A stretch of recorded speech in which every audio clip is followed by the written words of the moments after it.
Halo kawan-kawan, kembali lagi di channel Logika Politik, channel yang membahas mengenai logika-logika untuk beberapa keadaan perpolitikan dan prediksi mengenai perpolitikan ke depannya. Tetap bersama saya di sini dan jangan lupa like, subscribe dan share videonya jika kalian suka. Yang dikorupsi apa? Ya dibuktikan. Banyak sekali fitnah, banyak sekali framing jahat, banyak sekali tuduhan-tuduhan tanpa ada bukti. Itu yang terjadi sekarang kan.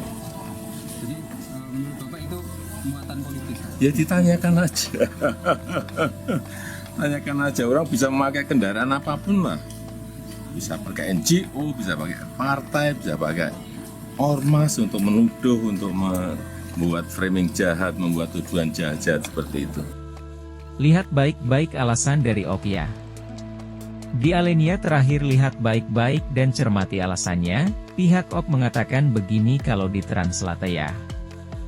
Ok tidak memiliki bukti bahwa Jokowi melakukan korupsi demi keuntungan finansial pribadi selama masa jabatannya. Namun, kelompok masyarakat sipil dan para ahli mengatakan bahwa pemerintahan Jokowi secara signifikan melemahkan Komisi Anti Korupsi di Indonesia. Jokowi juga banyak dikritik karena meremehkan lembaga pemilu dan peradilan di Indonesia demi menguntungkan ambisi politik putranya, yang kini menjadi wakil presiden di bawah Presiden baru Prabowo Subianto.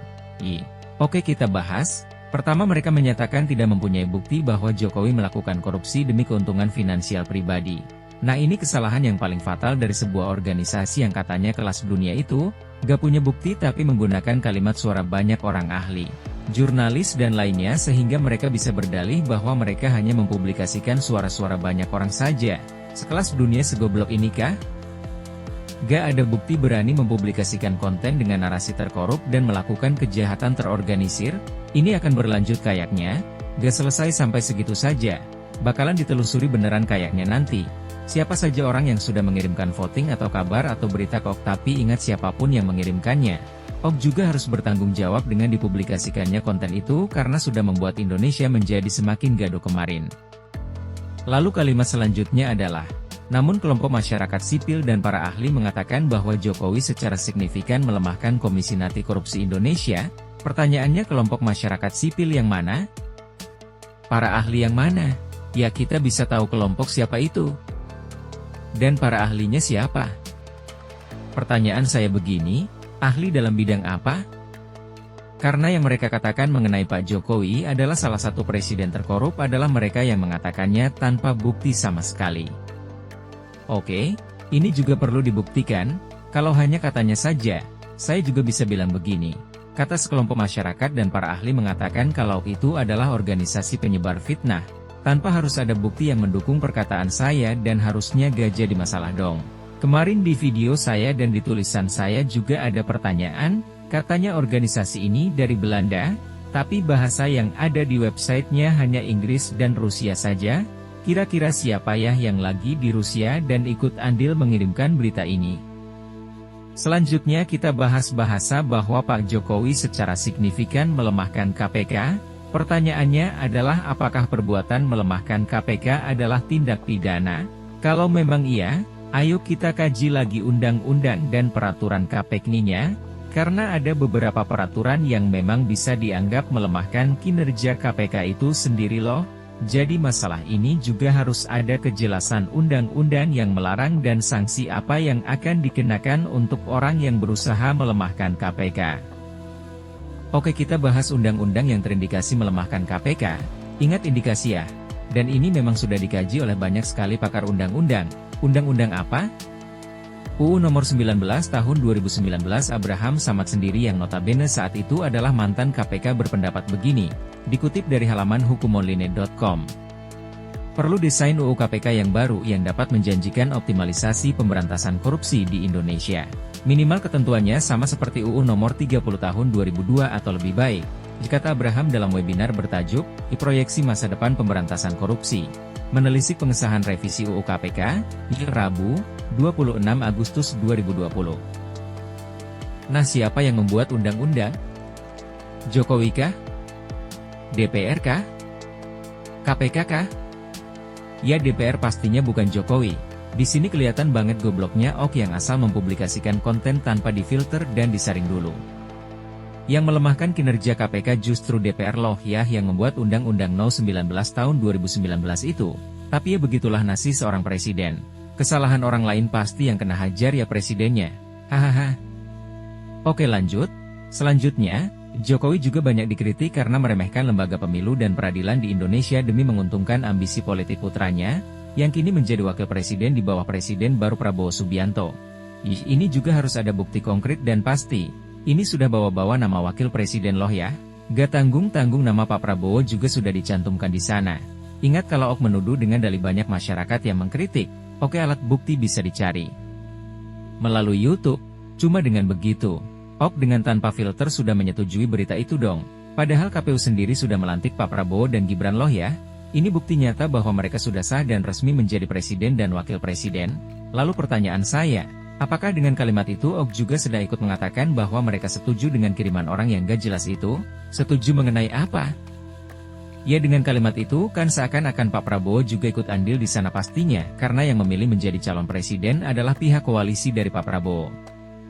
Oke lah, bahasa meremehkan lembaga pemilu dan peradilan Indonesia. Merahkan dari mananya?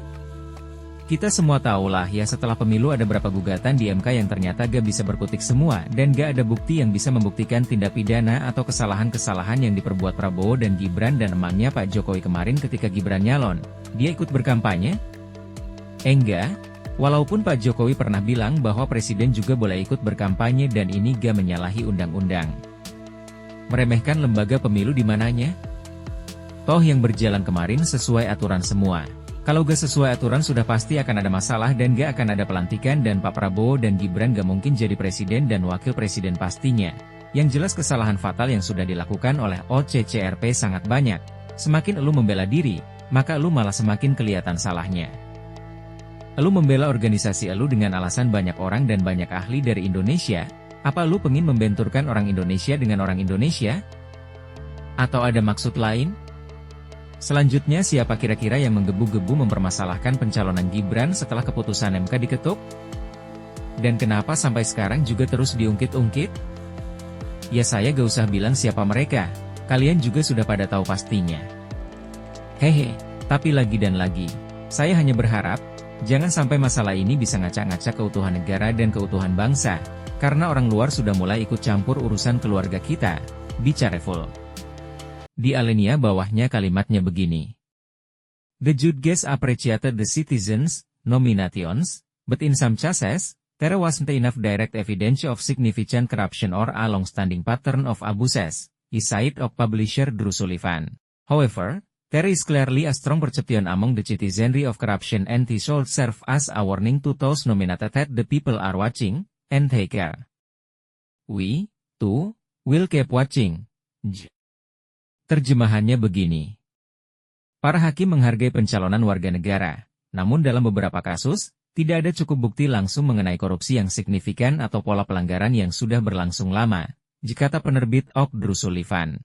Namun, jelas ada persepsi yang kuat di kalangan masyarakat terhadap korupsi dan hal ini harus menjadi peringatan bagi mereka yang dicalonkan bahwa masyarakat memperhatikan dan peduli. Kami juga akan terus mengawasinya.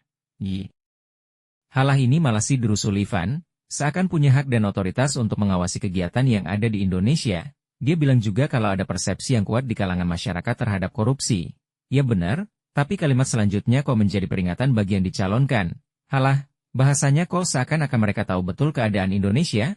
Jangan sampai OCCRP ini menjadi bahan tawaan nantinya karena kesoktawaan mereka itu, dan sok bisa mengawasi Indonesia ini. Ini saya komentarai beberapa alinea yang ada di website itu karena komentarnya mengandung unsur yang jika dibaca bisa menyulut banyak orang bisa marah loh ya. Ingat Projo anggotanya jutaan orang loh ya. Jumlah 55,000 itu masih terlalu sedikit kalau dibandingkan dengan 204.807.222 jumlah pemilih di Indonesia tahun 2024 dan Pak Prabowo dan Gibran mendapatkan total perolehan suara 58,6% dari total suara yang masuk atau sejumlah 96.214.691 jumlahnya terlalu sedikit dan bisa dikatakan sebagai kaum minoritas, atau jangan-jangan mereka itu memang kelompok lowat ya? Hehe, okelah segitu aja dulu, gak usah dikomentarin semua, malah makin gede ngeliatnya nanti. Hehe, Oke, bagaimana menurut kalian? Apa perlu dituntut saja OCCRP ini? Atau biarkan saja mereka memberitakan mengenai Indonesia dengan seenak mereka sendiri? Saya yakin mereka gak memfilter berita yang masuk deh. Thank you. Segitu dulu video saya kali ini, mudah-mudahan bisa membuat kita semua semakin bisa berpikir, mana yang harus kita pilih dan mana yang harus kita tinggalkan. Jangan sampai asal-asalan ya, semangat cerdas. Kembali lagi saya ingatkan, like, subscribe, share dan kirim komentar kalian. Terima kasih.